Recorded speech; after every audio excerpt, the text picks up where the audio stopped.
जय हिंद चैम्प्स, स्वागत है एक बार फिर से आप सभी का वैदिक मैथ्स की क्लास में, जहां आज हम करने वाले हैं एक आखिरी यानी लास्ट टॉपिक पर बात। फिर उसके बाद हमारी ये वैदिक मैथ्स की सीरीज जो है यहां पर क्लोज हो जाएगी। लेकिन मेरे रॉकस्टार तुम चिंता मत करना बिल्कुल भी, पहले एक बार इसको निपटाओ, उसके बाद बहुत जल्द ही हो सकता है तो वैदिक मैथ्स सीरीज की जो पार्ट 2 है बेटा उसको भी हम स्टार्ट कर देंगे। यानी बचे हुए जितने कॉन्सेप्ट जो आपको एडवांस लेवल पर लेकर के जाएंगे उसकी भी सीरीज आपको फ्री ऑफ कॉस्ट मिल जाएगी। तो उससे पहले इन जितने भी वैदिक मैथ्स की में क्लासेस हुई हैं बेटा, इस सीरीज को इतना फॉलो कर लो, इस पर प्रैक्टिस इतना कर लो बेटा, ताकि जब हम एडवांस के लिए प्रिपरेशन करने जाएं तो वहां पर वैदिक मैथ्स या फिर कोई भी मैथ्स का कोई भी क्वेश्चन हो बेटा, हम उसके लिए कभी भी पीछे ना हट सके और हमारी पावर यानी हमारी जो प्रैक्टिस वो इतनी टफ इनफ हो चुकी हो कि कैसा भी क्वेश्चन आए बेटा उसको हम विद इन सेकंड में उड़ाने की क्षमता अपने पास रखे बेटा। तो चलिए विदाउट एनी डिले आज स्टार्ट करते हैं बेटा। फैक्टराइजेशन जब कभी हमें सम और डिफरेंस करना पड़ता है दो नंबरों का, यानी दो क्यूब का या स्क्वायर्स का, आपने बचपन में पढ़ा है बेटा 6, 7, 8 में।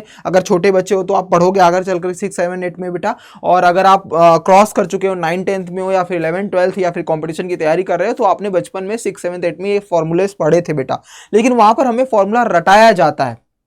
लेकिन जैसे जैसे आपकी एजुकेशन आगे बढ़ती है ना मेरे रॉक स्टार, तो जब भी आप कंपटीशन वाली दुनिया में आते हो तो ये वो टॉपिक्स है जहां पर बहुत सारे क्वेश्चन पूछे जाते हैं और बच्चा जो होता है वो कंफ्यूज होता है, लॉन्ग मेथड अप्लाई करता है, जिसकी वजह से उसको टाइम ज़्यादा लग जाता है और वो एग्जाम से बाहर हो जाता है। इसीलिए उसको समय को कम करने के लिए वैदिक मैथ्स हमें बहुत हेल्प करती है। और वैदिक मैथ्स सिर्फ आपको रटना नहीं सिखाती बेटा, सोचना सिखाती है कि क्वेश्चन को कैसे सोचना है। आइए बिना किसी देरी के चलते हैं। तो ये बेटा टेलीग्राम चैनल है, इस पर क्लासेस की पीडीएफ और डीपीपी सब दे दी जाती है, तो इस चैनल को जाकर के ज्वाइन कर लीजिए, यहां पर आपको सारी चीजें मिल जाएंगी बेटा। आइए स्टार्ट करते हैं। सबसे पहले बात करता हूं मैं स्क्वायर्स की।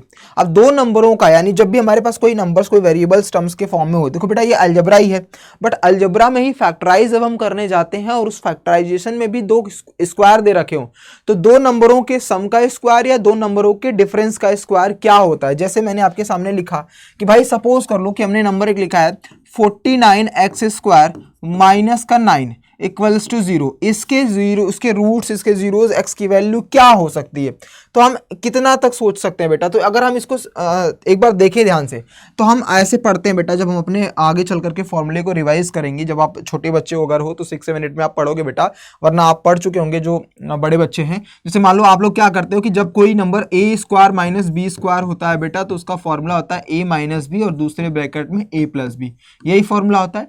a² माइनस b² बराबर क्या होता है, a माइनस बी और a प्लस बी। ये क्या है बेटा, दो नंबरों के यानी दो नंबरों का डिफरेंस, दो नंबरों के स्क्वायर का डिफरेंस है। ये दो नंबरों के स्क्वायर का डिफरेंस है, स्क्वायर पहले किया फिर उसका डिफरेंस कर दिया। या फिर दो नंबरों के स्क्वायर का अगर सम करना हो तो क्या होता है बेटा, अब इसका फॉर्मूला हम खुद बनाएंगे। जैसे अगर दो नंबरों के सम का होल स्क्वायर हमें फॉर्मूला पढ़ाया जाता है तो हम करते हैं sir a² plus b² plus का 2ab, यही हम करते हैं। a प्लस बी का होल स्क्वायर बराबर क्या होता है, a² plus b² plus 2ab।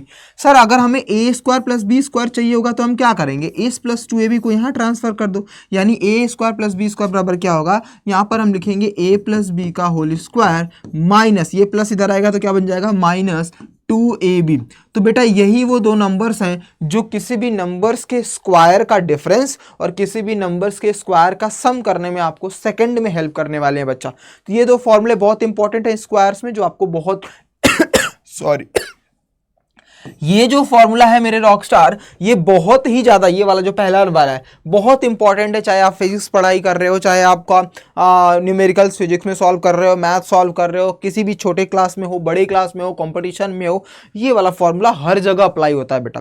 ये जो आपने फॉर्मूला देखा है बेटा, ये हर जगह अप्लाई होता है, तो इसको आप यूज करते हो, आए दिन देखा भी किया होगा आपने। अब उसी लायक ये भी क्वेश्चन है बेटा कि a² माइनस b² है, तो अब हमें क्या करना पड़ेगा, पहले a² बनाना पड़ेगा। तो देखते हैं बच्चा 49 का स्क्वायर रूट क्या होता है, 7 होता है, x² का x², इसको हम a² बोल सकते हैं, हाँ जी सर। 9 को हम क्या बोल सकते हैं, 3 का स्क्वायर बोल सकते हैं, हाँ जी सर। अब ध्यान से देखना मेरे रॉकस्टार, इसको अगर a मान ले, इसको अगर हम b मान ले, तो बन रहा है फॉर्मूला a² माइनस b² का, यानी हम क्या लिख सकते हैं बेटा, हम लिख सकते हैं एक ब्रैकेट में, यानी अगर हमारे सामने फॉर्मूला बनता है a² माइनस b² का, तो क्या बनता है, एक ब्रैकेट में a माइनस बी, एक ब्रैकेट में a प्लस बी, यानी इसके जगह पर हमने क्या लिखा, 7x का होल स्क्वायर माइनस 3 का होल स्क्वायर। तो जब हम इसको सॉल्व करेंगे तो एक ब्रैकेट में a माइनस बी, यानी 7x माइनस 3 और दूसरे ब्रैकेट में 7x प्लस 3। यही तो हमने माना था, इसको हमने a मान लिया, इसको हमने b मान लिया,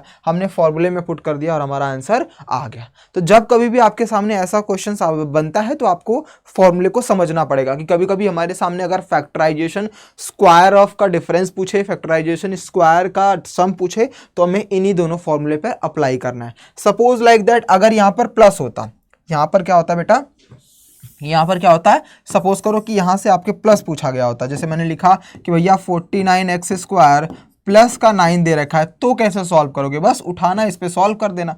यानी ये हो जाएगा 7x का स्क्वायर प्लस 3 का स्क्वायर, और इसको इस फॉर्मूले में पुट कर दो, आपका आंसर वो भी मिल जाएगा। क्या करोगे, पहले क्या लिखा, a प्लस बी, मतलब 7x प्लस 3 का होल स्क्वायर कर दिया हमने, 7x plus 3 a plus B, क्योंकि हमने इसको a माना है बेटा, इसको हमने b माना है, तो a का इसको a प्लस बी का whole square minus 2 into a into B, यानी 7x इंटू 3। तो भैया ये बन जाएगा 7x प्लस 3 का होल स्क्वायर, 2 7 जा 14, 3 जा 42, 42x, ये आपका फाइनल आंसर हो जाएगा। तो ये बहुत कम पूछता है, लेकिन ये वाला जो क्वेश्चन है इस पर बेस्ड क्वेश्चन बहुत सारे बनते हैं, तो स्क्वायर का आपको ध्यान में रखना पड़ेगा मेरे रॉकस्टार। ठीक है, समझ में आ गया, बस स्क्वायर्स के डिफरेंस और सम में ये फॉर्मूला अच्छे तरीके से समझ लीजिएगा। अब बात करते हैं हम क्यूब्स के टर्म्स में बेटा। क्यूब्स कैसे, क्यूब्स का कौन सा फॉर्मूला याद रखना, सेम वही, वहां पर क्या है, इसको सम किसी भी नंबर के स्क्वायर पहले कर दो, उसका फिर सम कर दो, डिफरेंस कर दो। उसी तरीके से क्यूब में भी होता है कि किसी नंबर का क्यूब करो, फिर उसका सम करो, फिर क्या करो, या तो डिफरेंस करो। यानी आपके सामने ये वाला फॉर्मूला लिखा जाएगा कि भैया पहले किसी का क्यूब करो, किसी दो नंबरों का क्यूब करो, फिर उनका डिफरेंस कर दो, या फिर किसी दो नंबरों का सम करो, क्यूब करो, फिर सम कर दो, तो आंसर बता दो। तो इसका एक फॉर्मूला बनता है बेटा कि a cube minus B cube में हम क्या करते हैं, a माइनस बी एक ब्रैकेट में, a माइनस बी एक ब्रैकेट में बेटा, उसके बाद दूसरे ब्रैकेट में हम जो लिखते हैं वो फॉर्मूला बनता है a का स्क्वायर प्लस का ए बी प्लस का बी स्क्वायर। अच्छा, एक चीज याद रखना बच्चा, जो माइनस वाला होता है, इन दोनों में कंफ्यूजन क्या होता है, पहले मैं दोनों फॉर्मूला लिख देता हूं फिर बताता हूं। यहां पर क्या हो जाएगा, प्लस है तो a प्लस बी, अब a स्क्वायर माइनस का ए बी प्लस का बी स्क्वायर, ये फॉर्मूला होता है। अब इसमें बच्चे कंफ्यूज कहां पर हो जाते हैं, उनको लगता है कि देखो सर यहां पर माइनस है ना, यहां पर माइनस है तो इसमें माइनस आएगा, और यहां पर प्लस है तो इसमें प्लस आएगा, यही गलती हो जाती है। माइनस वाले में ए बी जो होता है वो प्लस होता है, और प्लस वाले में ए बी जो होता है बेटा वो माइनस होता है, बस इतना ही ध्यान में आपको रखना है। माइनस वाले में ए माइनस बी स्टार्टिंग में, प्लस वाले में ए प्लस बी स्टार्टिंग में रहता है, लेकिन एक चेंजेस थोड़ा सा हो जाता है बेटा कि माइनस वाले में ए बी जो होगा वो प्लस में होगा, और प्लस वाले में यानी ए क्यूब प्लस बी क्यूब वाले में ए बी जो होगा वो माइनस में होगा। बस इसी फॉर्मूले को अच्छे से समझ लिया तो क्वेश्चन कैसे भी बन सकता है। जैसे मैंने आपको लिखा बेटा कि 343x का क्यूब माइनस 64b का क्यूब, ऐसा समथिंग लाइक दैट दे रखा है। अब हमें पता होना चाहिए कि स्क्वायर और स्क्वायर रूट होता क्या है, तो 343 का स्क्वायर क्यूब रूट क्या होता है 7, एक्स क्यूब का एक्स क्यूब, क्यूब कर दिया हमने माइनस, ये होता है बेटा 4b का होल क्यूब, क्योंकि 64 का क्यूब रूट क्या होता है 4 होता है, b क्यूब का b हो जाएगा। इतना समझ में आ गया। अब a का क्यूब b का क्यूब है बेटा, बस उठा करके इस फॉर्मूले में पुट कर दो बेटा, यानी 7x का होल 7x, पहले a इसका फॉर्मूला बन जाएगा क्या, एक ब्रैकेट में a माइनस बी मतलब 7x माइनस 4b, और दूसरे ब्रैकेट में a का स्क्वायर मतलब 7x का होल स्क्वायर प्लस, क्योंकि बेटा माइनस वाले में प्लस होता है, a इंटू बी मतलब 7x इंटू 4b, और फिर प्लस b का स्क्वायर यानी 4b का होल स्क्वायर। यही आपका फाइनल आंसर है, बट इसको थोड़ा सा बाइफरकेट मतलब सॉल्व कर लेंगे हम एक्सपांड करके, तो ये हो जाएगा 49x का स्क्वायर प्लस 28 एक्स बी या बी एक्स प्लस 16b का स्क्वायर। ये हमारा फॉर्मूला यानी फाइनल आंसर हमारा बन जाएगा बेटा। समझ में आ गई बात। तो कहने का बस फंडा ये है बेटा कि जब भी फैक्टराइज करने जाते हैं तो स्प्लिटिंग मिड टर्म्स, जिससे पहले वाली जो क्लास हुई थी वो तो बता ही दिया आपको, लेकिन कभी कभी हमारे फॉर्मूला के बेस पर भी डायरेक्ट क्वेश्चन बन जाते हैं, लेकिन अगर हम उसको भी स्प्लिट करने में टाइम लगा रहे हैं तो वहां पर थोड़ी सी हमसे गलतियां हो जाती है और हम लाखों बच्चों के पीछे आ जाते हैं। तो वैदिक मैथ्स ये सिखाता है बेटा कि हमें स्मार्ट अप्रोच लगाने हैं, हमें रटना नहीं है मैथ्स को हमें समझना है, स्मार्ट अप्रोच की हेल्प से लाखों बच्चों से आगे निकलना है, 10x फास्ट फास्टर बनना है तो उसके लिए आपको फॉर्मूले पर कमांड बनाना कंपलसरी है। तो कुछ कुछ क्वेश्चंस इन पर बेस्ड बनते हैं जो आपके लिए बहुत यूजफुल हो सकते हैं बेटा, ठीक है। तो स्क्वायर्स और क्यूब में मैंने आपको दोनों चीजें बता दी हैं। अब यहां पर प्लस होता तो प्लस का फॉर्मूला लगा देते, माइनस होता तो माइनस का फॉर्मूला मैंने लगा दिया। तुम बताना कमेंट बॉक्स में इसका यानी इसी के फॉर्मूले में, यानी इसी को मैं लिख दूं 343 x का क्यूब प्लस 64 b का क्यूब, इसका क्या आंसर आएगा कमेंट करके जरूर बताना बेटा, ठीक है। ठीक है बच्चा, तो समझ में आ गया आपको। तो यहां पर हमारी वैदिक मैथ्स की सीरीज जो है वो कंप्लीट होती है बच्चा। जितने छोटे छोटे कॉन्सेप्ट हो सकते थे वो सब कुछ मैंने आपको समझा दिया है।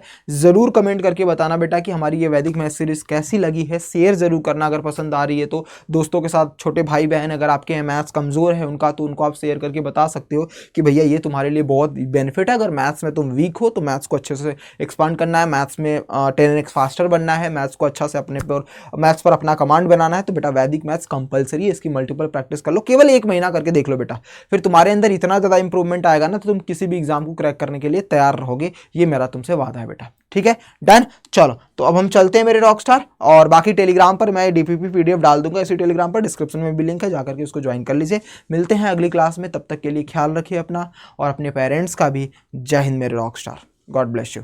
चैनल पर नए हैं तो चैनल को सब्सक्राइब जरूर कर लीजिएगा।